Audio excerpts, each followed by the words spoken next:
Yo, yo, yo, what's going on? Thanks, legends, for tuning in to Beyond the Taper podcast, where we talk to people doing rad things in the mountain bike industry. This episode, we're talking with a young up-and-coming photographer, Clancy Kelly. Absolutely stoked to have him on board. He is absolutely killing it overseas at the moment. Just got back, had a super successful season shooting the World Cup. So yeah, we have a bit of a chat about that. Before we jump on in, let's talk about some of the supporters that keep this podcast running. First up, we're welcoming back Taylor Trails for the last kind of few episodes of this podcast. Stoked to have them on board again, just helping out, finish this show off. Can't wait to get down there in October and take advantage of their mad programs, which involve getting picked up from the airport, going to the best trails in Tassie. They'll take care of all your accommodation, all the food, everything. You just pay one fee, everything's good to go, and you just ride. If you're struggling with anything, they're actually offering coaching now as well, which is pretty sick.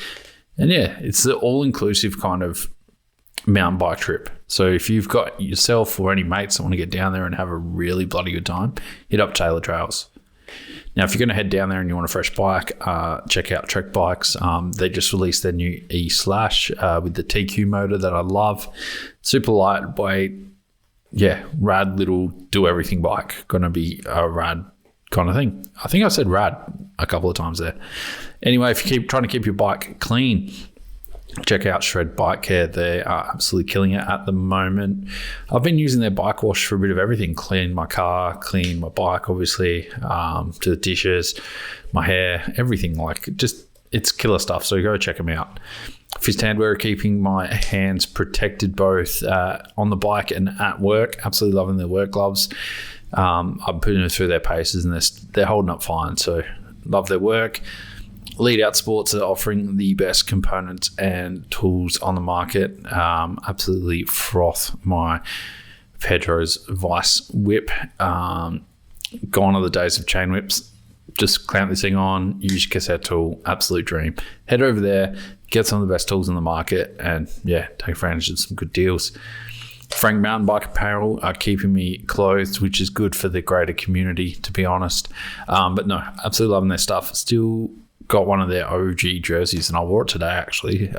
They just last. They absolutely last. So loving that. Capped Out Caps are keeping my head stem looking brilliant with the custom Beyond the Tape stem cap, and Oakley keep my eyes protected.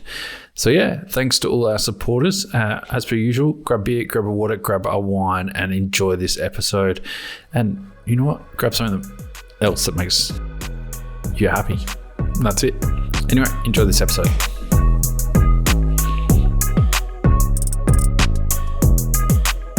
What are the photos you got on the back wall there? I have, where is it? That's Baxter in Medina, shot by Sick. RF. Sick. I've got that's Revo cover. The R is the Revo cover from. It's a logo that Nick Hills did. So Hills Hoist from Tassie. Yeah. He did a cover for Revolution. Nice. And, it was the first ever non-photograph cover for that mag. Right. And I linked those guys up, which was pretty rad.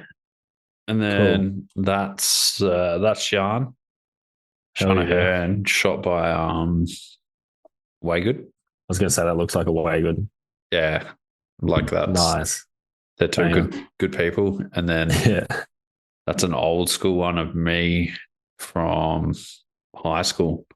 Yeah, right. That my mate took of me. Yeah. I've just had that forever. Full mix up there.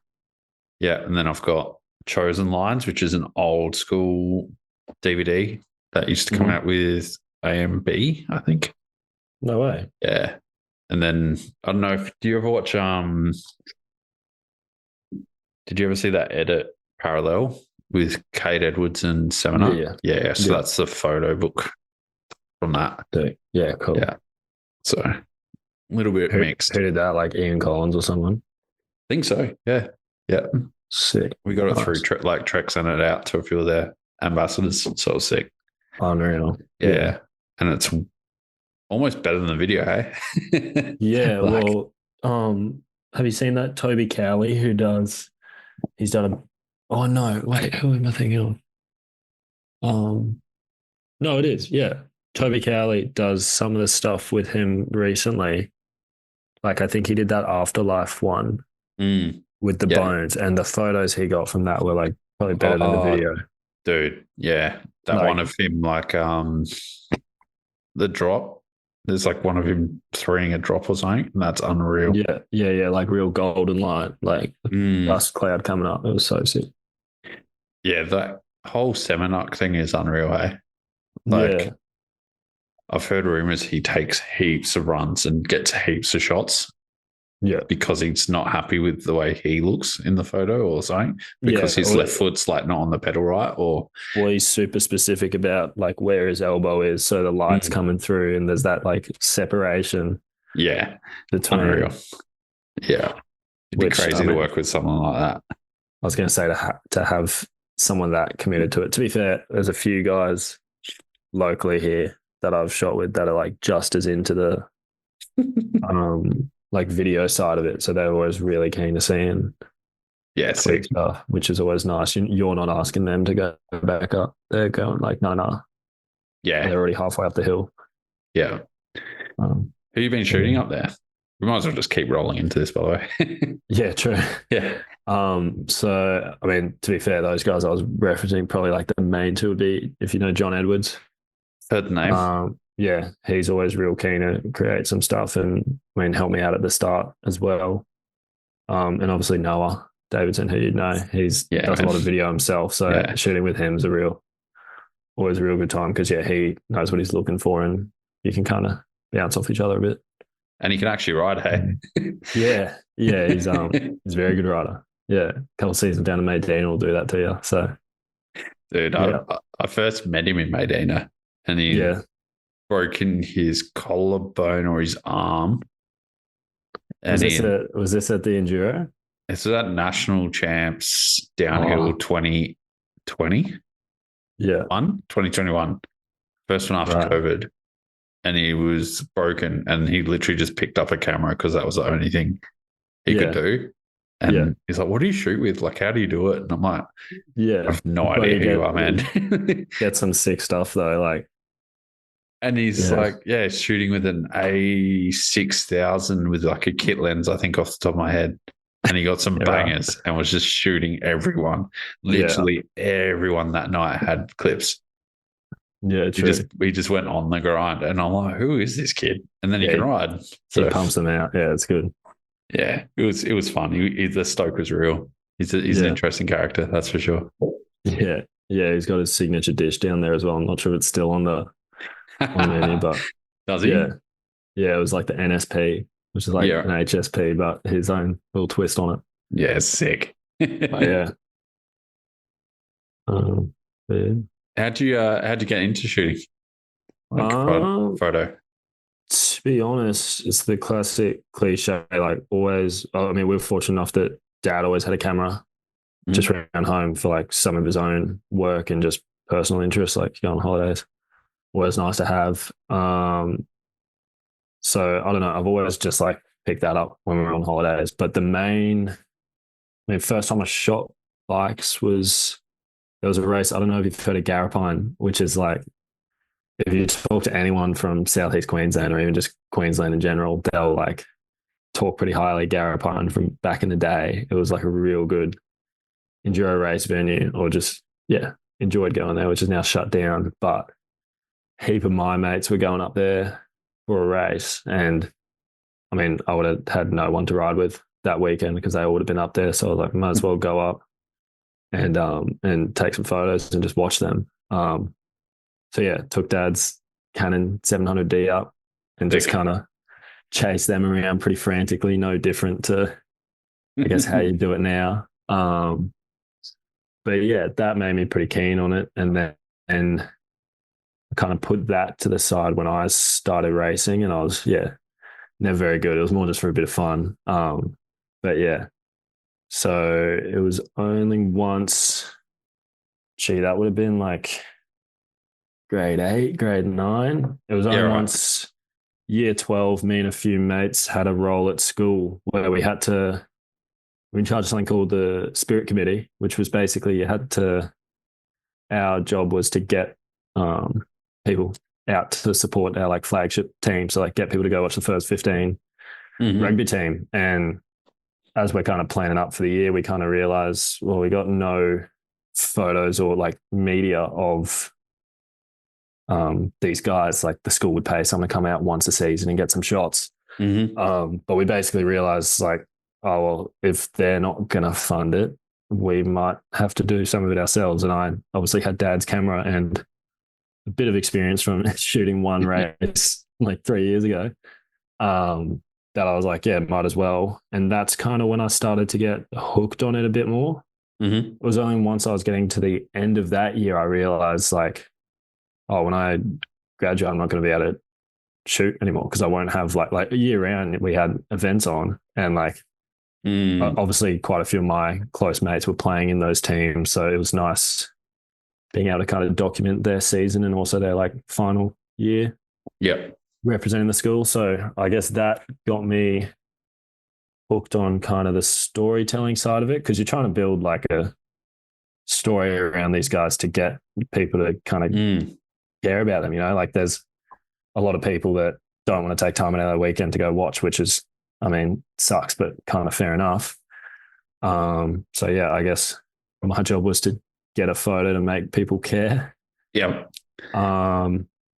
Yeah, which was tricky. And yeah, as I said, got towards the end of the year and I was really starting to enjoy it that I'm like, not that I didn't from the off, I guess, but kind of realized if I'm going to go off to uni, I'm not going to be able to do this anymore. So I literally was like, may as well go out like late end because I graduated 2021.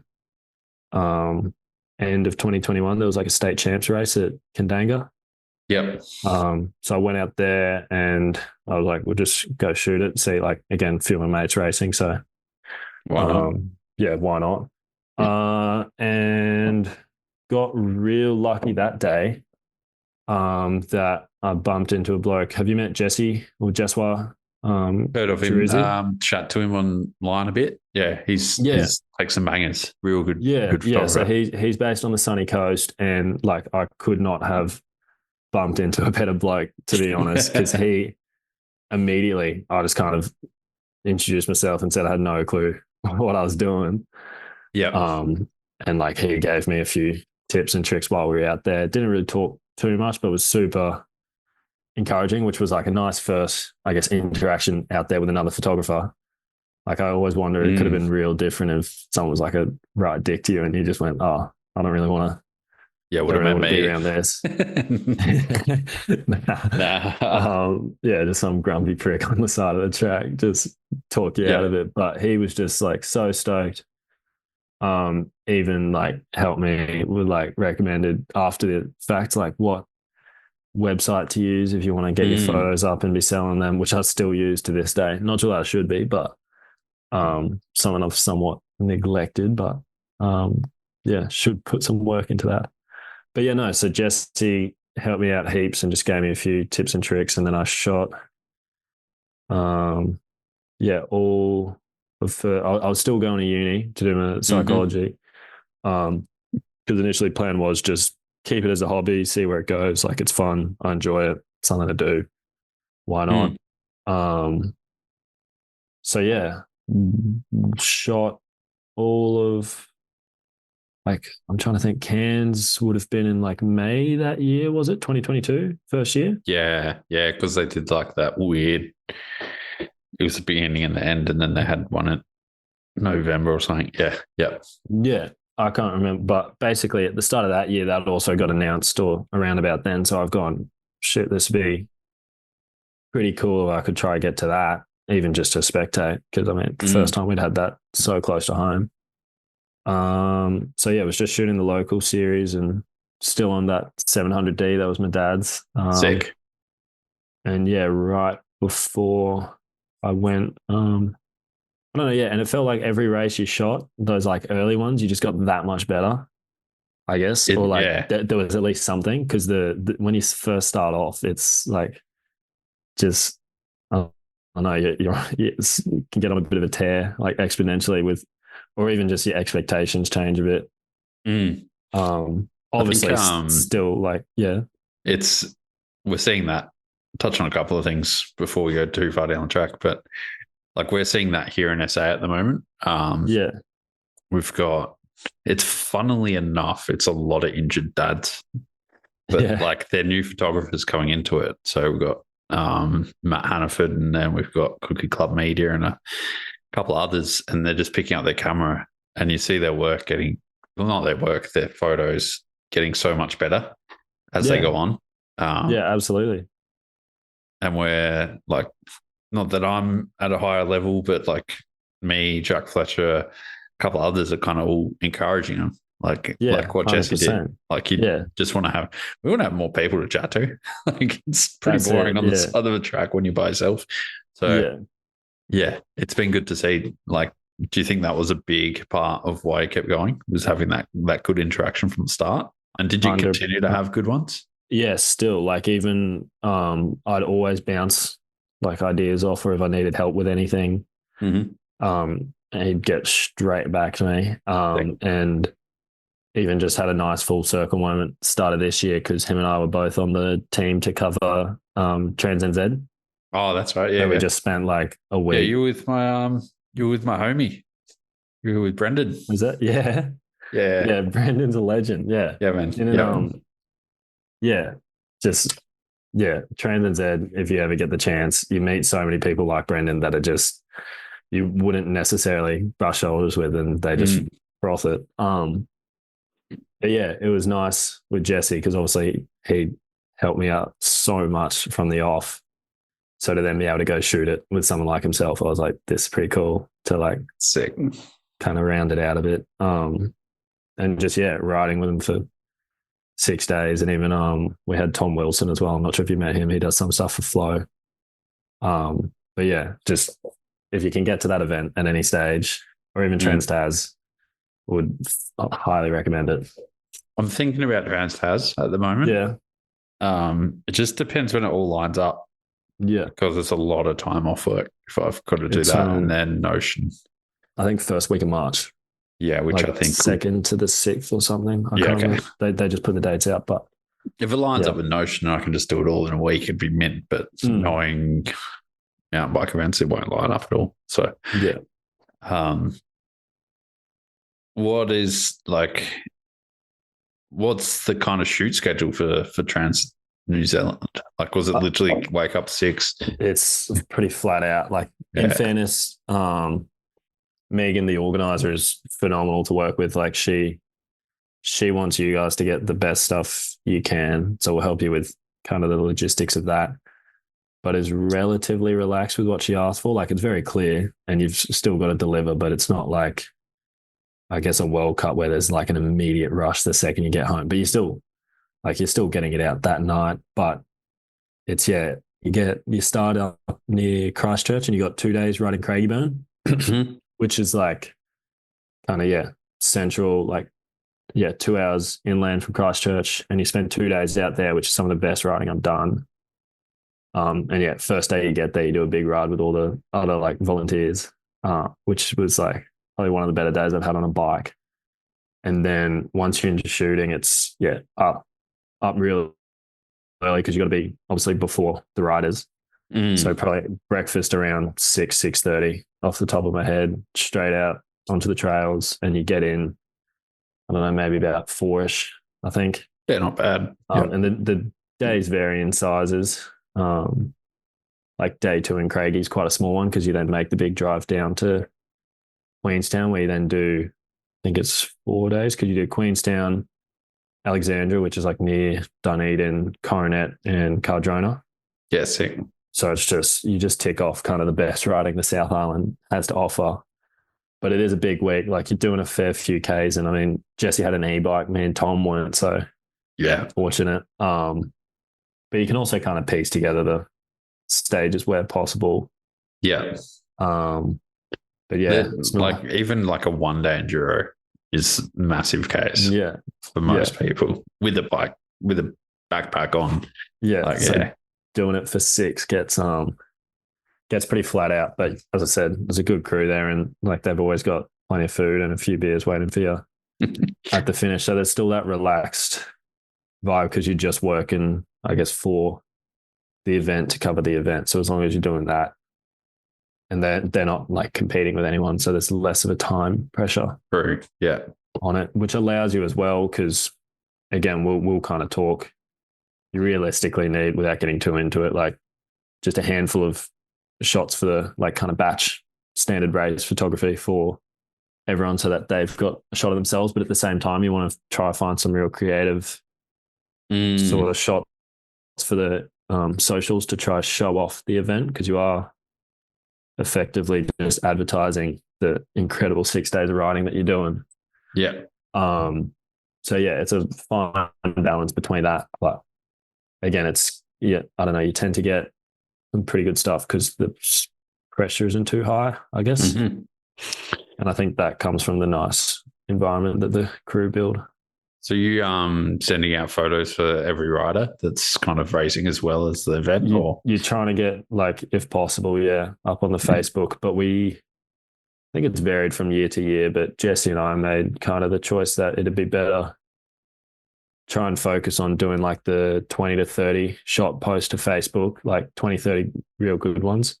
And then once the full 6 days is done, put up a huge gallery from each day after the fact, because I think it came down to, if we were trying to do that all in one night, the quality was going to, I mean, I'm sure some people would manage to, but the quality was just going to drop. And I don't know. It's like you're probably editing and exporting like 300 plus photos a day. Like, oh yeah, like if you're doing batch photography, there's like I think there was only just under 100 riders this year, which isn't heaps, but across 6 days of racing, that's a lot of photos of yourself, hopefully. So yeah, like I'm sure there were a few that unfortunately got unlucky, which you try to avoid, but and we kind of made the choice, like we'd rather take a few days longer and be putting up shots that we're proud of, that they'll then look at and be like, that's a sick shot from the best week I had on my bike. Yeah. Instead of just pumping rather than out, just rushing some batch edited. Flash photography. That's it. Yeah.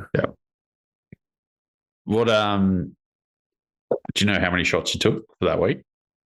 Oh, I could.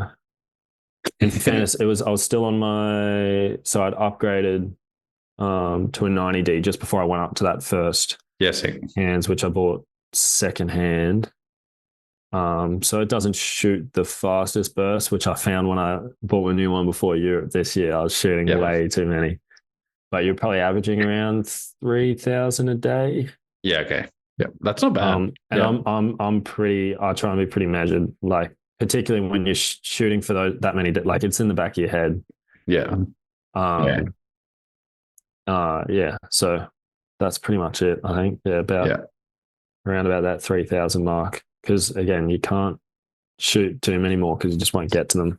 Yeah. When you're doing 6 days straight. Yeah. Well, it's impossible. Yeah. And you lose, just get complacent, as you said. Like you won't be taking the time to do every single one like at its full potential if you've got to sort through them all. Yeah, absolutely. Is that the sort of numbers you're hitting at, like a cannonball or something, for example? Or? Yeah, 2,000 to 2,100. Depends on what I'm doing. But I keep the count low. Yeah. I like to shoot 5-shot bursts. I don't like to have 30 photos of someone coming down the track type thing. Yeah. So no need. No, and I just like to, I don't know, I just don't like going through photos. As long as you get the shot with that 5, you're all good. Exactly. Yeah. It makes it even more like enjoyable when I do. So yeah, fair enough. What have you upgraded to at the moment? I've got an R6 Mark II. Oh, sick. Yeah. So I've finally gone mirrorless, which was a strange feeling because the shutter of the 90, I don't know. It was just, there was something satisfying about it. But the second I upgraded, I was like, yeah, this was a good call, because I actually bought it. I I think I was flying out on a Tuesday to go to Europe, and I think I put the order down on like a Thursday, and they were like, but they'd said it had arrived in time. Mm-hmm. I've gone, yep, all right, and then maybe I think it was Monday. Yeah, it was. I think it was Anzac Day. There was a heap of the local boys put on like a big corner jam, Yeah. just here in Brizzy, and I went out I there know the one. mostly Yep. just to ride, Yep. but took my camera as well, and I was trying to shoot some stills and just wasn't shooting. And I mean, I should know more about cameras than I do, but like I've got the fundamentals down. But when something goes wrong on them, I'm pretty clueless. Like got a few things I'll try, but Yeah. so that was like less than 24 hours before I'm flying out. And I've gone far out. Like, I hope this camera shows up now. So I can leave my 90D behind and take my new flash one over. And Wagood had helped me out with a adapter for real cheap. So he was the final piece of the puzzle that twisted my arm into getting a mirrorless, because he was like, I've got an adapter if you want, like for all your lenses.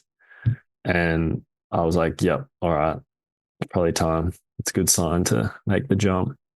I'm glad I did, because it's so much better for video, which admittedly I don't do as much of, but photo wise, like the main struggle I had with my 90D, it was definitely sharp enough and could shoot fast enough, megapixel count, all that stuff that you like, the important stuff. Sweet, except the second you crank your ISO in those darker settings, you just did not have a shot. Yeah. And I felt that last year when I went to Europe. There was a few times I was in a section where you could get an incredible shot, but I just did not have the range to. Yeah. Which I think played a part early days in how I shot. Like I really had to look for light. Like I don't think it was a bad thing that I did quite a bit of time on a pretty average camera. But yeah, the second I upgraded, I was immediately saw the difference, and it is heaps faster and just so sharp. You can, it's, Well, if you have that safety net, like you can just point and shoot, right? Like some of the cameras these days, you could literally just hold it at arm's length and just press the button and something's going to come out. Like you'll get something, yeah. Like I mean, I'm shooting Sony, so low light never works. It's always like noisy and stuff. So I've got to search for that light, which is it's fun. Like I kind of like it like that. It's a good challenge, and it's easy to say that till you go somewhere and like the clouds roll in and all of a sudden there is no light to chase and you just don't have shots. So we had that this weekend. Like at Eagle, we had an enduro and there was just nothing. It was raining. It was like cloudy and there was just nothing. So and I had like a few things lined up, but nothing heaps for Europe. But I was thinking, if you did happen to stumble into something where you are working for a slightly bigger client, or even just the ones I was already lined up with, if you come in from a day and go like, oh yeah, it was raining, so I've only got like 3 shots of you because it was too dark. Yeah, that doesn't work, eh?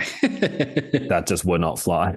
Yeah. Obviously. So I figured like, if you're spending all this money to go over to the other side of the world, you may as well fork out a bit more cash and get a camera that'll actually do you justice.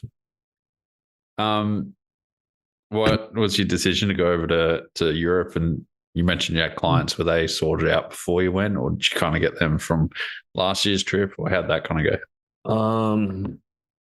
So I don't know. The main decision I made on it was, I don't know, I'm pretty keen to make it work as a career, like long term. And it's pretty bloody hard to do that just shooting around home. If you're gonna just do mountain bikes. Oh, 100%. So impossible. That's it. So I kind of was like, if you got clients, good. If you don't, still sweet. You just got to get over there and do your best, because as long as you can get accreditation, you're sweet. Yeah. Obviously, it'd be nice if you had some money coming in while you were over there, but I had stuff lined up with Synergy, which was awesome, because I know Carter quite well, and start of the year I hadn't really met Elise and Georgia and Matt as much, but did some stuff with them at Cannonball and Nationals, and it just kind of naturally led to, oh, I'm probably going to go to Europe. So if you want stuff there, Sick. And yeah, so that was really good because they're a great group, and ended up staying with them for most of the events. So yeah, they were very generous, and yeah, just kind of, it's always quite nice to just follow one specific team and do a really good job of theirs. And I think that's probably what's good for me at the moment. Like if I got too busy, my photos aren't at a point where, I don't know, it allows you to progress because there's still not too much pressure and expectation on you. So kind of, yeah, a comfortable environment, but you still got, work you got to deliver on. And then I had some Yeti NZ stuff at the Enduros before I went over, which was like not heaps money wise, but I met Hashi through, who's the like main importer over there in New Zealand. Met a few of their team on Trans NZ year before. And then at the Tassie Enduros, got talking to them and did some stuff for them. So they helped me out massively in my first year over there. So I'm pretty happy to leave the kind of cost quite low for them because of their early support and I guess belief. It is about building relationships as well, hey? Like that's it, yeah. And I mean, I understand what he needs for his purposes, and again, if it I don't know, it's just doing what works for them and helping them out a bit.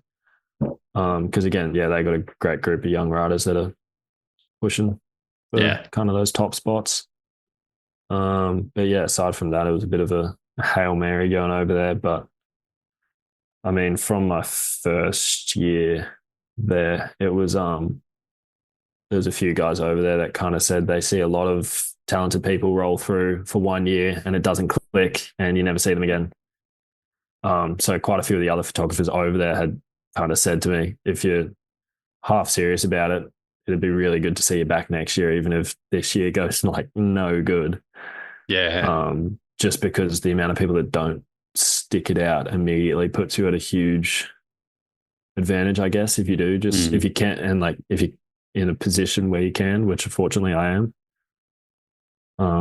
So you definitely, like even Mad Dog, like he took years to get where he is now, and it's only because he ended up like pushing through it and getting the right articles and managing to become friends with Sven. Like it all kind of worked in years of work. Like it's not you don't rock up one day, take a banger. Like anyone can do that. Really, well, not anyone, but a lot of people can do that.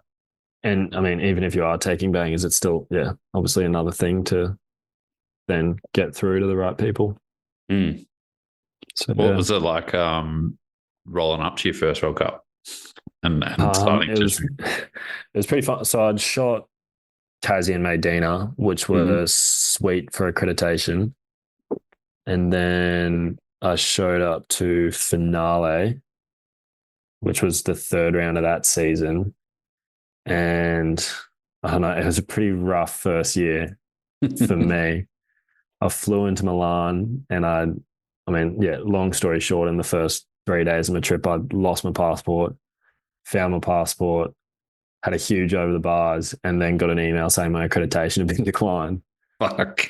All in the first 72 hours. So finale was a pretty rough start. Again, without a cred, couldn't really get access to many of the tracks. So I ended up, and I had a busted wrist. So nothing real wrong with it, just had bruised up pretty hard. So I shot two, finale is known for being pretty diverse terrain in places. Because right up in the hills, it's super different to the real rocky, loose dirt that we kind of know. It's quite similar to back home, I guess, Australia-wide, when you get down the bottom, super loose, raw trails. But so I shot 2 stages just on foot with one hand, basically. But yeah, it was pretty humbling, and I didn't get that sorted out till So I shot finale, then Lenzerheide, and then I think I went to Leo Gang. So I think it was then the third one. Just thinking, yeah, pretty sure that's right. Yeah. It was only halfway through Leo Gang that I managed to sort out accreditation. And that was largely due to Sven helping me out massively, which I got extremely lucky with. And he's been, I don't know, similar to Jesse, just looking out for me since the start, which is pretty fortunate bloke to have in your corner. Which again still feels pretty surreal because obviously legend of sport, and I mean idolizes. I mean, I guess so. Yeah, like that's kind of the A standard out there. So that's what you look up to and aspire to be able to do. And yeah, as I said, just big name in the sport. But yeah, that one day in finale, on one of the stages, just bumped into him and he kind of asked like, "What are you doing? Like, what are you doing, dude?" Like, no bit, like everything all good. And admittedly, I'd shot so terribly that first. I think just again, the section of the trail I wasn't great and wasn't really in the mood, feeling a bit sorry for myself, I guess, after that start, which I eventually had to get out of because that doesn't really help anyone. But yeah, I'd shot awfully all weekend and I just happened to be shooting this one shot that is still probably one of my favorite ones I've ever got. It was this pan. I was inside a building and panning the rider like through this window. It's like this old abandoned building. Yeah, sick. So again, it was just one of those right place, right times because he came in and was like, first of all, he needed a portable charger. So that was the first thing he asked me. He's like, "You want to have a portable charger?" But then he saw me panning and was like, and heard the slower shutter and was like, "What are you panning this?" And then he did a few and admittedly got it, I think like second or third try, which was pretty humbling. But yeah, I think that maybe just kind of piqued his interest a bit because then I didn't see him at all Lenzerheide, and it was only Leo Gang when I was sat on the phone to someone, can't remember who, and yeah, it was like right before practice is about to start, and he sees me just sat down, still no bib, outside the media center, and he just kind of said like, "Have they spoke to you yet?" Because basically I'd spoke to them at both finale and Lenzerheide, and they'd said, I think it was just a classic case of whoever's running it isn't actually on the ground, and whoever's on the ground isn't really talking to them. Because they ended up saying to me in Lenzerheide, they're like, "Yeah, you've been declined your accreditation, and like we can't tell you why." Yeah, right. Which was a bit of an awkward one for me because I'm kind of saying to them, "There's no real reason for it to be declined. Like I've done everything you've asked." So it'd be great if there was a bit more clarity, I guess. And I don't know, I think it was just one of those awkward things. Like, admittedly, the guy that was on the ground was doing his best for me. Yeah. So I can't really fault them. And in fairness, it was my only people I had down for a cred was Yeti and Zed. But yeah. So if they were culling it, maybe they're a bit further down because they're like a distributor, and I was doing stuff for like a few of their development riders, but they already get photos from the main team. So, but it had been fine in Tassie. So I'm thinking if it was fine there, why is it changed now? But yeah, so Sven saw me outside the Accred center and was basically going, "Yeah, that's bullshit." Said, because I explained the situation to him, he said, "Leave it with me." He went in, spoke to them, came back out like 5 minutes later and was like, "Should be all good, go talk to them." And then just flicked me a text later that day being like, "It's not fair what they did to you. If you need anything, here's my phone number." And yeah, sick. It'll be all good for the rest of the season. So again, just super lucky with some of the people I've come across that are also photographers that are willing to help out. I mean, they've all been there, right? And they know how exactly that system works. Like I remember in EWS, he saw me walking up a trail, Derby, and he saw me walking up a trail. He's like, "Why aren't you riding?" I'm like, "I'm not allowed to." Yeah. Like, he's like, "What do you mean?" I'm like, "I'm not allowed to. I'm not one of the 10 granted prodigal sons of the UCI. I'm not allowed to ride." And he's like, "This is bullshit." So, I mean, I ended up just riding anyway. I mean, there's got to be a limit somewhere, but Yeah, absolutely. Like the fact that a bloke like yourself can't get a run is pretty Well, rough. I got a media accreditation, but I wasn't allowed to ride the Mm. tracks. Like, Yeah, but this is there's a cred within a cred. yeah, and I'm like, but all the other dudes are riding, and I'm pretty sure I was one of the first to get my accreditation. Like, this is unreal. But Yeah, true. there's just all these like little things that you got to learn along the way, and like Yeah, it's not your local race. If a media dude's crashed on the side of the track and the pros can't get through, that's it. 100%. Like, And from their perspective, like they've got no clue who yourself or myself is. yeah, Like, so I kind of sympathize with it a bit, but the only thing that got to me was the no like real reason. Because if they said, mm, "Oh, you're the people you're shooting for don't really have enough pull to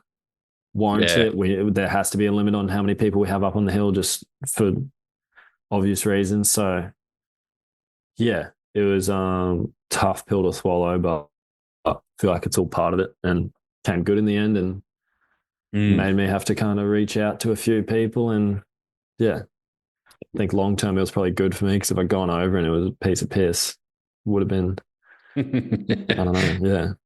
What was it like shooting next to, like, do you shoot next to Sven and Mad Dog and stuff like that? Or, Um, Sometimes kind of see where you end up. Like yeah, they're often in pretty good spots, but yeah, there's a balance between.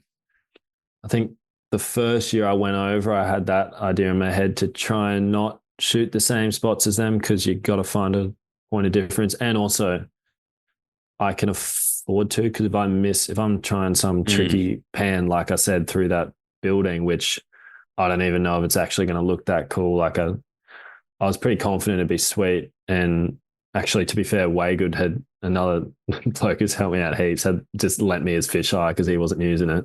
yeah, sick. So I wouldn't have got that shot without his helping hand. But yeah, I because they're shooting for those such big clients, they can still get creative stuff just because it's in their ability. But sometimes they have to settle if the light's tricky or Mm. they've just had a rough morning and missed someone, which happens to everyone. Um, they might be shooting in a slightly safer spot, but again, you look at the stuff they pump out, and you can't really call it safe shooting because most of it is pretty quality. All of those top guys. Um, but yeah, I think first year I tried to steer clear of if there was ever someone else, try and not. Mm. But at the same time, there's often people there for a good reason. And I mean, you can be in the same spot and frame like the rider in the left, like Yeah, you left can edge be instead of right completely edge, and different. it can be completely different focal length. You never know. So um, I don't know. It's always something to just keep an eye out. Even if I know, yeah, like Carter or Elise were about to come through and I saw them in a spot, you just quickly dive in, get your shot, and then go, okay, where can I go? Just Mm. because you could bank on it or at least get something similar. But again, you obviously don't want to do that too much both out of respect for them. But um, it's interesting. They get a hard time for that. And to be fair, I was even someone at first that thought like, oh, why do these guys all sit in the same spot? But then I think it might have even been Sven. I made like half a joke about it. And he kind of said, like, well, we're up on the hill for how long year round? So Yeah, if we were just tucked away in corners by ourselves the whole time, it'd be a pretty lonely old job. So, 100%. Yeah. and you do always see them off in their own spots from time to time, um, which, yeah, is where that creativity comes into it. But at the same time, at least those top guys are a real close group of mates. And I don't know, why Mm. wouldn't you want to shoot beside your mates? Like, Exactly. Yeah. so I feel like they cop a bit too much slack for that sometimes. I still love the video of like, I think it was like 20 photographers that were shooting the same jump in lens or height or something. And you just hear all the clicks and they're all moving the exact same way. I still reckon Yeah. it's so funny, but I do get Yeah. it 100%. Yeah. 20 is different. But when you see a handful Yeah. moving together, Yeah. It's pretty cool. they're a little posse. I mean, again, yeah. Has Waygood been a bit of an inspiration for you? Like seeing what Yeah, he's kind yeah, of doing? absolutely. Like he's always been one of those big names in the Australian scene. And yeah, shot quite a few of them last year with him, which again was cool because it's a name that you've like seen his shots for years and to some extent look up to. He's gonna hate me saying that, but yeah, when you're yeah, spending a bit of time with him over there last year, you just learned so much so quickly. Like it was the same with Jesse when I first started. It was the same with Way Good now. Like, yeah, I mean, his work's incredible and is doing good things. So yeah, I was joking to him. It's we all got very lucky with photo awards that the deadline shut like the day he flew out to Whistler because he hasn't shot a heap of bikes this year.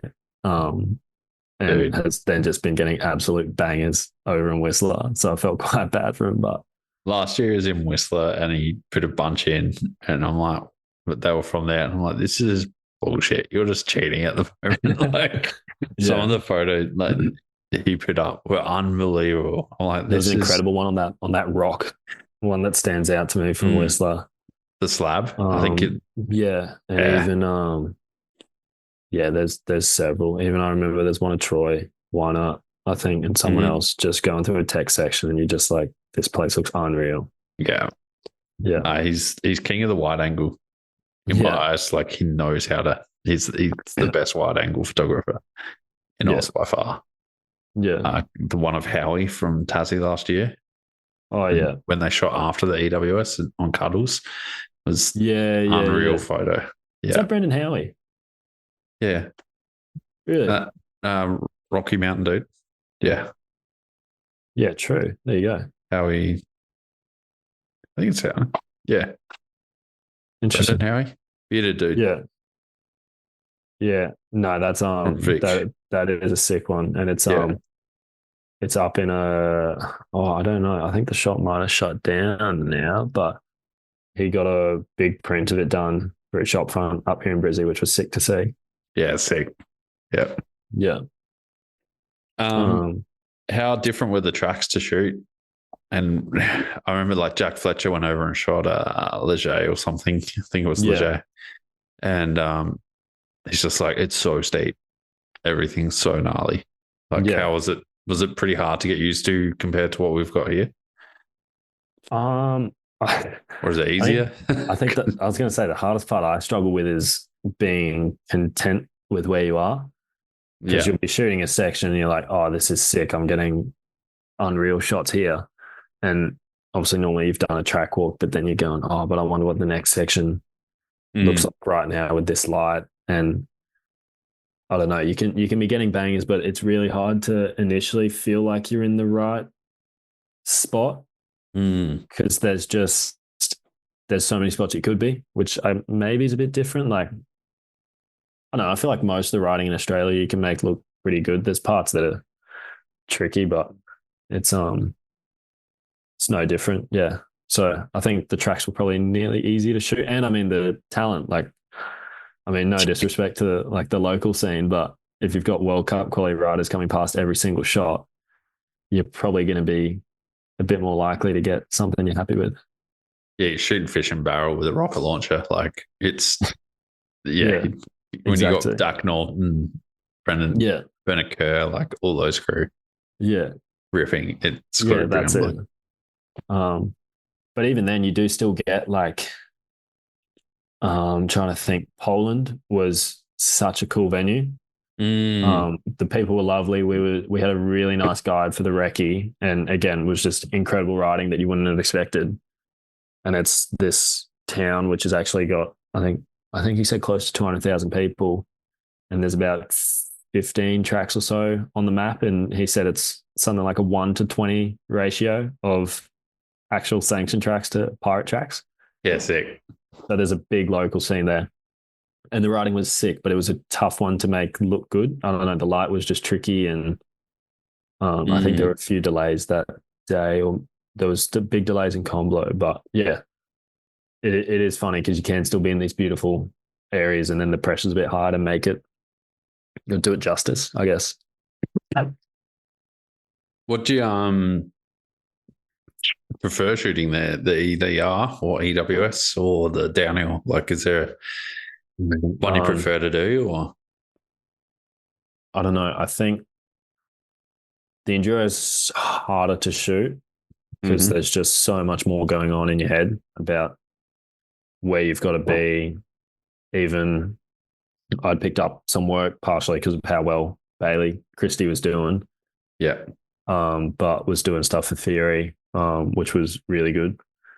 And so I had, for example, they've got 2 riders in under 21s, and then pretty fortunate to have Julie in elite women's who wasn't too far after. But the year before that, with Yeti, I had Bradley Harris right up in the pointy end of elites, and then just a heap of under 21s. So you're running the logistics not just for Yeah. so you'd sometimes shoot stage 1, go straight to 3, and then go back to stage 1 an hour and a half later to get Bradley come through. Yeah. So yeah, a heap of logistics that goes into that. But I mean, some of the logistics is going for a huge ride the day before practice to suss out the trails. So yeah, logistics is probably a bit harsh of a word. And it's definitely more rewarding when you do get good shots of the enduro. And there can be a bit more drama, I guess. True. But at the same time, it was a shame. A few of them were unreal. Like Finale had huge crowds, but some of them, just because of the remote areas they're in, like you have a bit less atmosphere than you would at a downhill race. And then racing on a Thursday. Like, yeah, that doesn't help. But yeah. So I think downhill's a hell of a lot easier to shoot and cheaper from my standpoint because I had to rent a e-bike. True. Pardon me. But I don't know, just because it's easier doesn't mean it's more enjoyable. I think I enjoyed both. But yeah, it's tough to choose one. I noticed like with your posts and stuff, like for Instagram and what you put up, you use a lot of storytelling and you don't just go, oh, here's a banger of Richie Rude or something like that. Like you actually put a bit of a story to it and you work with these teams. Like, is that all stemming back to what we're talking about first with your high school stuff, like telling stories? I guess to some extent, but at the same time, like that's at the end of the day what you're out there to do, I think, is tell the story. Because that's what the media is there for. So yeah, I mean, I guess it just comes down to that. And even I just enjoy sharing a bit more of a detailed recap because it's always nice to have a sick shot of the winner and hopefully a few shots are in and around that. Like I remember, I think some of the work I'm most proud of was when Matt Walker got his first win. Yeah. In Val d'Ifasa. So being able to try and, I guess, show what it was like for him and what it's like to be there. Like if you can do that, you've kind of done your job. But yeah, I guess probably does somewhat stem back to the stuff I was doing early days. But yeah, it's just kind of part of it, I think. There still is 100% a place just for putting up the sickest shots you got and just in between. But that probably has a place in your feed for a few days later once you've, I guess, told the name. Just shots with no captions. Yeah. I can't get around that, but that's just me. Yeah, fair. But it is a hard balance, like trying to get that banger shot. Like you want that magazine cover like that. Yeah. Still yet to get one of those, but early days. So yeah, can't be too critical. It's a hard thing to get. But like it's hard to balance that and then wanting to get those storytelling things for some people. Like, do you ever find that you got to try and balance that, or you just? There's a balance, but I think something I've tried to get better at, and again, some of the I mean, all of those top guys are great at it, but someone that springs to mind is like Nathan Hughes or even Ennis Graham. I don't know if you've seen much of his stuff this year. Ennis is unreal. Yeah, he's done a really good job with that new role, working the organizers, but they just seem like and you see it when you're at the events, they just pay attention. Like they're walking through the pits and they see something, they get a photo of it. So one thing I did this year was just, and there was obviously times where you didn't, but just try and have your camera out. Yeah. Whenever you're around the race village. So it's not like, oh, that's cool, but it's in my bag. So whatever. I think was something that helped heaps, but I don't think it interferes too much because a lot of time when you get in that banger, that's up on track and you're not going to get many storytelling shots up there unless you get lucky and say someone has a huge crash in front of you. So it's more those quiet moments in and around the pits and before and after podiums, I guess. Yeah, I never even thought of like the bag thing, like because I like taking a lot of candid portraits and stuff around the pits. I've always had my camera out, but like I remember at Derby, I was the only guy taking photos in the pits on like the rest day because they did Friday practice, then like the punters went out on the Saturday and it was like a rest day for the athletes.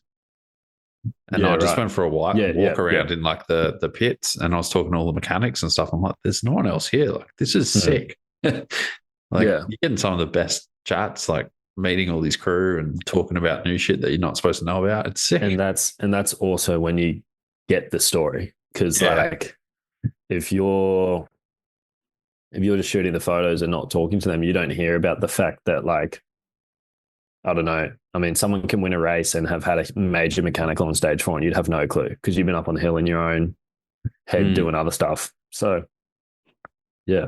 Yeah, it's pretty cool and it's also cool to make relationships with the people behind the scenes because the rider's like 1/5 of the whole equation, really.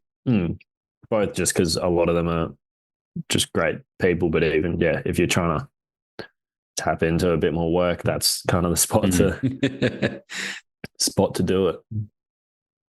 How do you reckon your season went this year? Like you've only just got back, but how do you think it went overall? I don't know. It's a hard one because, like, I mean, I don't know. It's weird talking. It's not that weird talking about money, but like, I feel like it's good too. But like, still not breaking even on trips. Yeah. Or it depends. Like, at least on a Europe trip. But if you're doing that second year in, that's ridiculous. And you kind of have to do a few like that. So if you look at it from that perspective, I mean, it's a progress from last year for sure, but still in the red. So got work to do. But as far as my work went, I think I got a lot more consistent, I think, would have been the main thing. Like my standard, some of the bangers I got last year, I'd say weren't that different to the best ones I got this year. Like I feel like my best output hasn't changed that much. Which I'm still not 100% sure about. This literally crossed my mind yesterday because one of my mates asked me. But I think my overall, like my average shots were significantly better than last year. At least, I'd like to say, but I don't know, it's hard to process. You only have those moments hit you every now and then when you go like, oh, I've actually gotten like better at this stuff than, because it's so, like I said at the start, it's real fast, but it definitely flattens out the more you get it, the more you get into it and you go through patches. Like that was something that I got a bit better at. I think, again, as far as this trip went, I got a lot better with, I guess, dealing with the ebbs and flows. Like every race you're shooting when you first start out, you're hopefully getting better. And then when you shoot a race and you go, oh, that wasn't great, I got better stuff last week, it's a weird feeling. But also just kind of getting okay with that because it's like anything, you have riders have bad performances. So I don't know. It's all a progress getting to terms with that sort of stuff. But I think overall, my shots are still getting better and meeting the right people. So just like everything, man, like no matter what your job is, like it could be the best job in the world, but you're going to have shit days and you're not going to perform.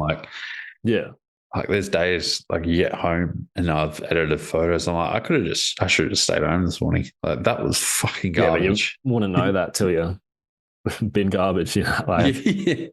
But like then you go and scroll back in your own Instagram, go back to like some of the OG photos, and you're like, yeah, I'd say it wasn't that bad, eh? Like yeah, that's it. That reality check. It's just the goalposts have changed.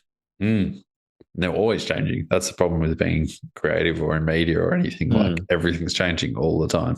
Yeah, even like I still wouldn't say I've got like a real set. It's kind of always easier to say from an external perspective, but yeah, I wouldn't say I've got like a set style. I mean, there's definitely a way I go with my photos, but yeah, it's one of those things that'll just always be changing and never probably be happy with. I'm not sure, but yeah. I don't know if anyone's really got a true style.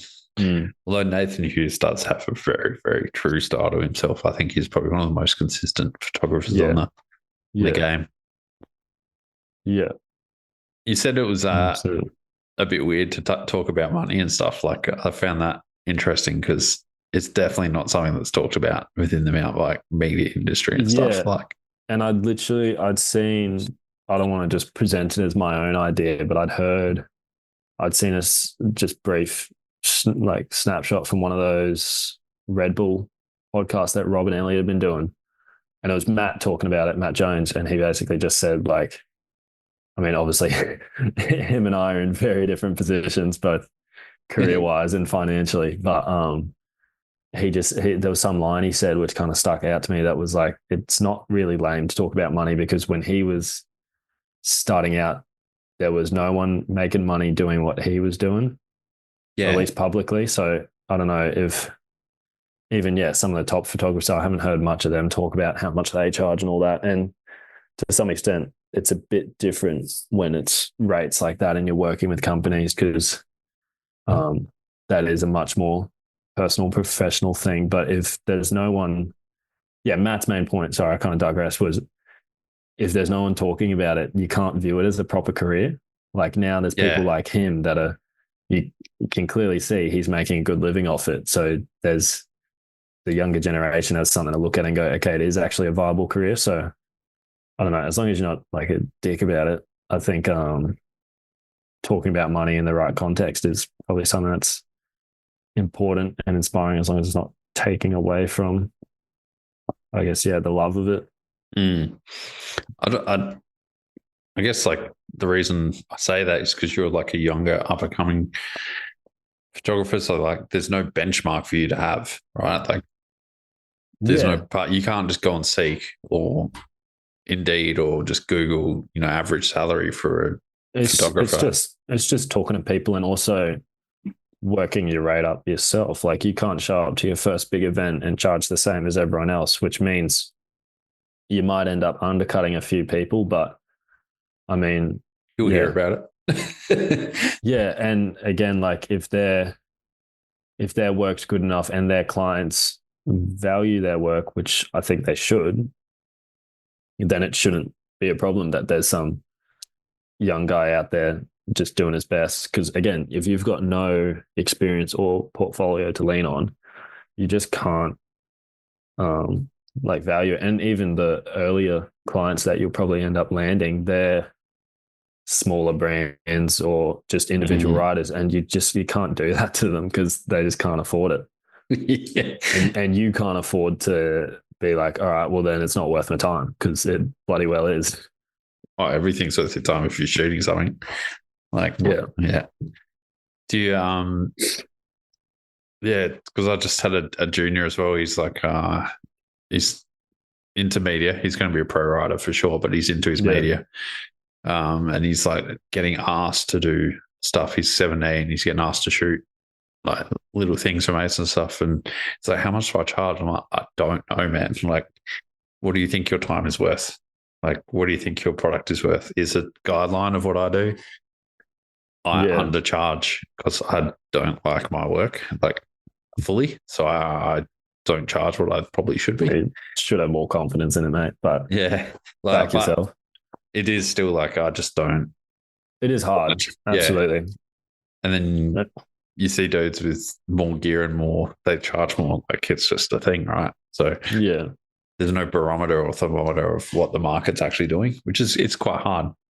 Yeah. But, Yeah. I think again, it's just talking to people and hopefully they're open about it. And sure, you don't just bundle someone up and ask them. But yeah, how much money you got?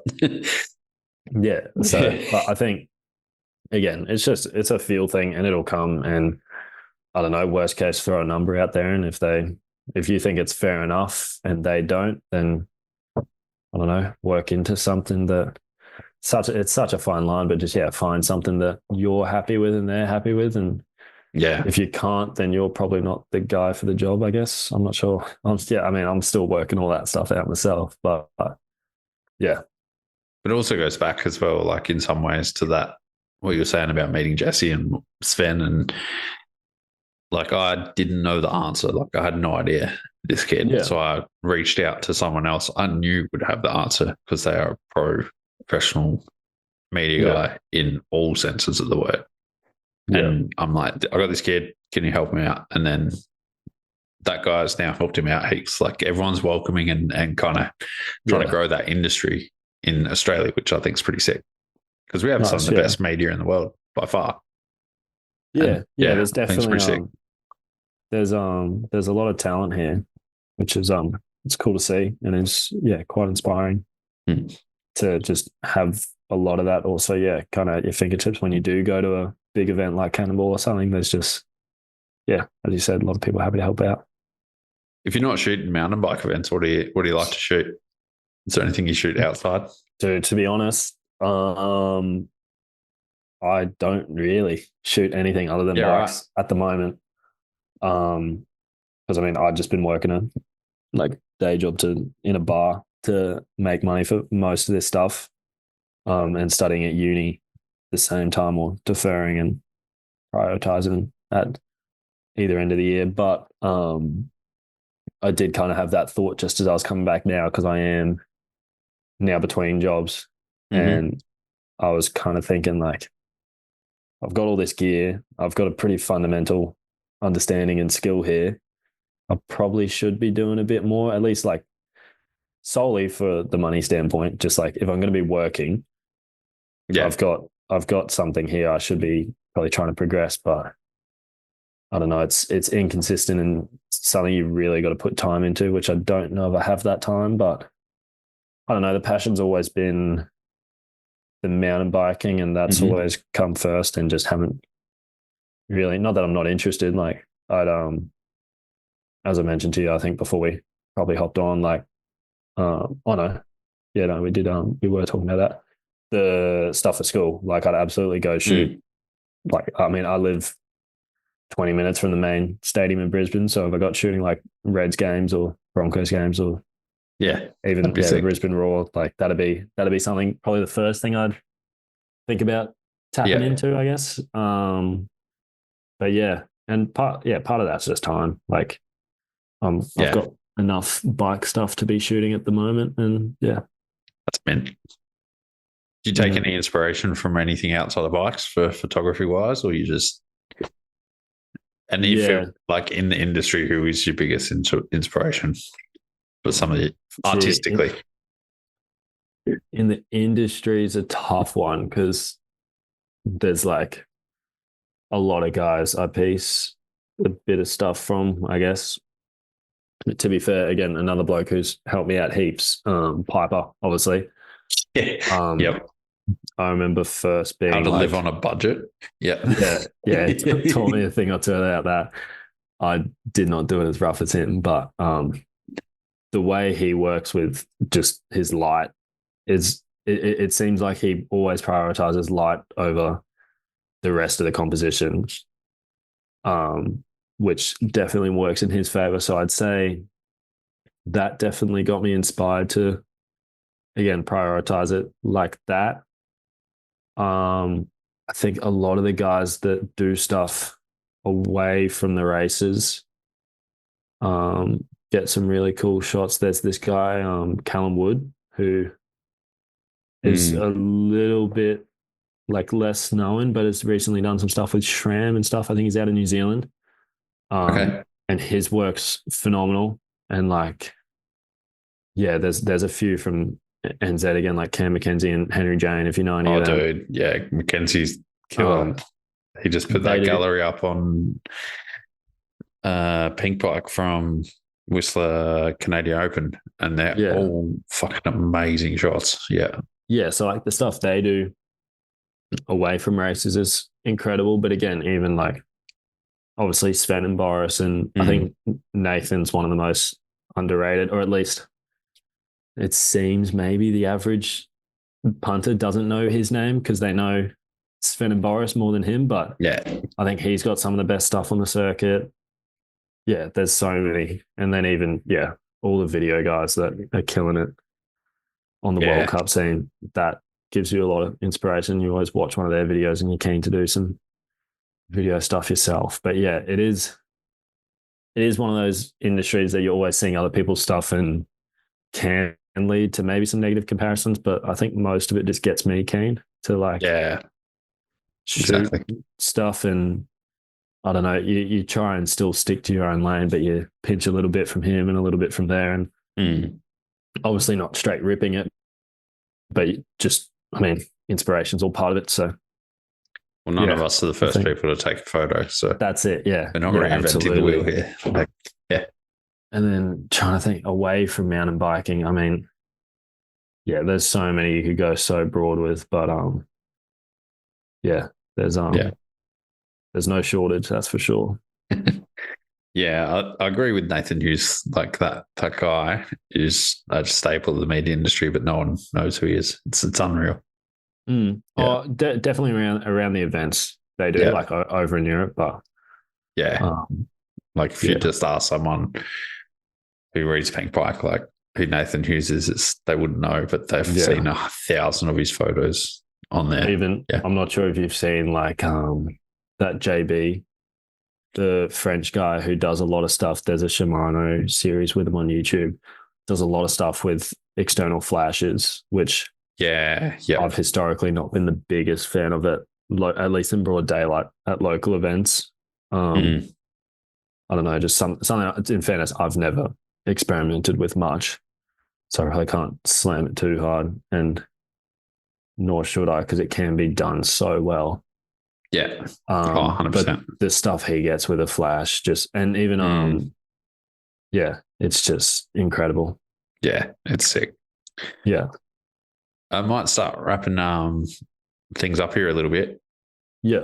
What advice would you give to any aspiring photographers looking to, I guess, get on the scene and start taking photos? Um, I don't know. I think I wouldn't stress too much about like you should always have like the long term in mind, but just do what you can. Like for me, it was just getting out to that first race and bumping into Jesse, and it's all I don't know. I guess yeah, trust it, and it'll have a natural progression. And bit like, admittedly, I've been pretty fortunate at times, but that comes from being in the right place at the right time, and it is a bit of a sacrifice. Like I've spent quite a bit, admittedly done a lot of incredible travel and had some unreal experiences, but it has been the main thing I've worked towards since leaving school, and balancing it with uni. But yeah, just strike that balance, I guess. And Yeah. yeah, I wouldn't stress too long on the long term. Just keep at it. Yeah, long And term yeah, goals. Thinking about long term stuff like at a younger age is definitely just end up stressing you out. yeah. Yeah. I found that when I was away because I mean, at the start of the trip when I left, I wouldn't have had enough money to get me through the whole trip. Mm. And if I thought there's some things you obviously have to, but if I thought more than like 2 weeks in advance, there were just so many little moving pieces that you'd seriously start to stress yourself out of it. Yeah. So focusing on like your next kind of move, I guess, It's is much more probably important. the only thing you really can do, I think. Yeah. Is there anything you wish you did differently up till now? Like, um, that's a tough one. I hadn't really thought much about that. Um, Probably pretty fortunate to be able to say not really. Um, Yeah, kind of drawing a blank here. I think I could probably have just chilled out a bit. Like even if you know Simone, she joked to me at Cannonball, like you always look so stressed running around, which I don't normally feel that stressed, but like Yeah. I don't know, definitely just take it in a little bit more, maybe. Because it is pretty surreal, but you then almost like lose touch with it at times. Yeah. So yeah, if you do end up anywhere, just take all that in and enjoy it. But yeah, don't take yourself too seriously, I guess. Just having hat malfunctions. No, you're good. That's all that going on, but Yeah, recovered it's well. it's funny, like dude, this hat's so old. Yeah. It's like 3 years old from Medina and it just keeps kicking. Um that whole like taking it in thing is massive for Yeah. sure. Like I was one of those guys that would just sit on the hill all day and Mm, just be at Threadboat taking photos of practice of mm. something stupid I didn't need to be there.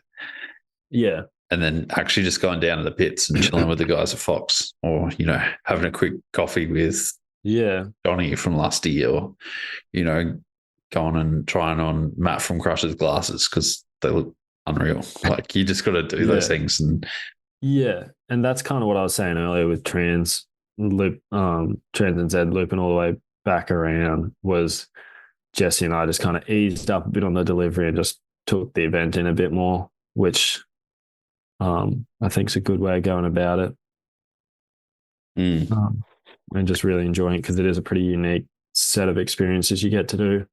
I think the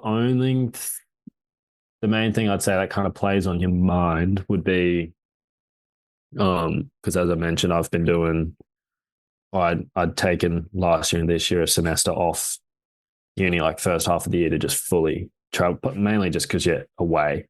yeah. But yeah, to fully go all in on your photo stuff for that period, which can be weird mentally because like you go back now and you just kind of drop tools on your photo stuff to some extent. Yeah. But I guess that's one thing that maybe plays on my mind a bit is like, what if I just didn't bother with uni and had just gone all out? Because I think when you do go all in like that is when you kind of have to work that bit harder to make sure it pans out. But at the same time, I'm really interested in the sports psych. So it's not really, it's just what I have to do to keep both ticking over. So I think I made the right call. Yeah. I mean, I'm feeling old, but like, I'm not that old. I'm 35 or something, but Yeah. I can't even remember. Yeah, 35. But Yeah. like you have the same thoughts when I was in uni and stuff, but then you realize like 30, you're like, I've still got heaps of time and I can still Yeah. go all in on something, or I can still like, just because you're doing something now at 20 doesn't mean you have to be doing that until you're 50. Like Yeah. And it's that's an old school theory. Like 100% and definitely changing. And I mean, again, those older guys on the World Cup scene probably might disagree, but it's something that is really hard to do your whole life because it is so much travel and it is taxing on your body with late nights and just huge days. So I mean, it'd be cool to do it long term, but as I said, there's so much out there, and the sports psychology also really interests me. And I think they help each other in weird mm, ways. and definitely trying more Yeah, stuff like is worth it. Like, yeah, and takes a bit of pressure off both. yeah, 100%. Um, so yeah, I guess again, just striking that balance. Is there anything you listen to music wise or anything you do to get motivated if you're tired and not really feeling like getting out there? Like say after Uh, that 3 days of losing your it's passport. it's less so getting out there and more I think the late at night Mm, when you've had your big day and you've done most of the like don't get me wrong the editing can be enjoyable but you've done most of the fun part and you're exhausted.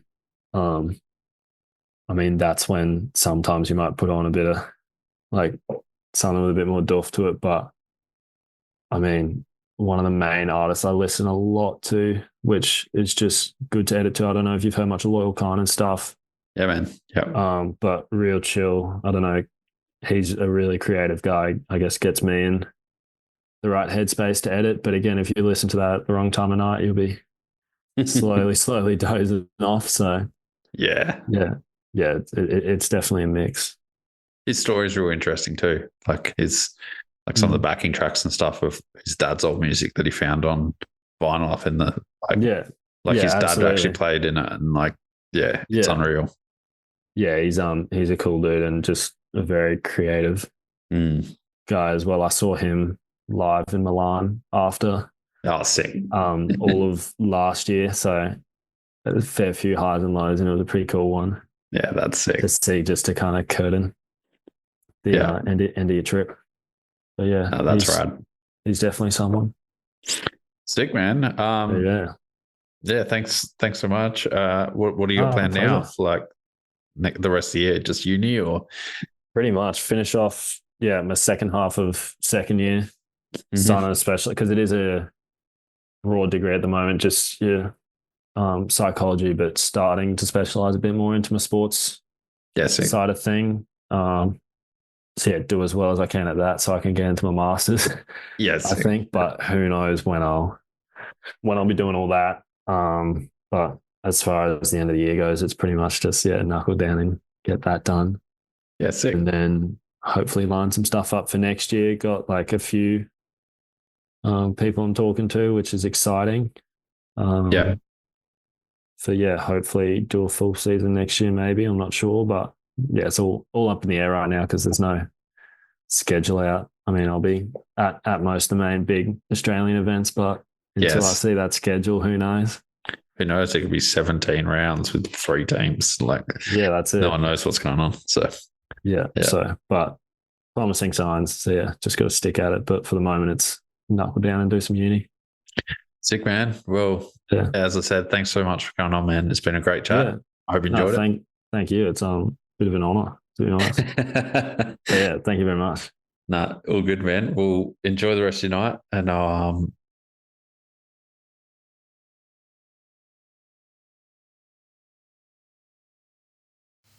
there we go, guys. That was the latest episode of Beyond Tape. I hope you enjoyed it.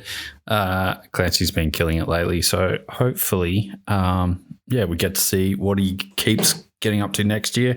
It's going to be wild.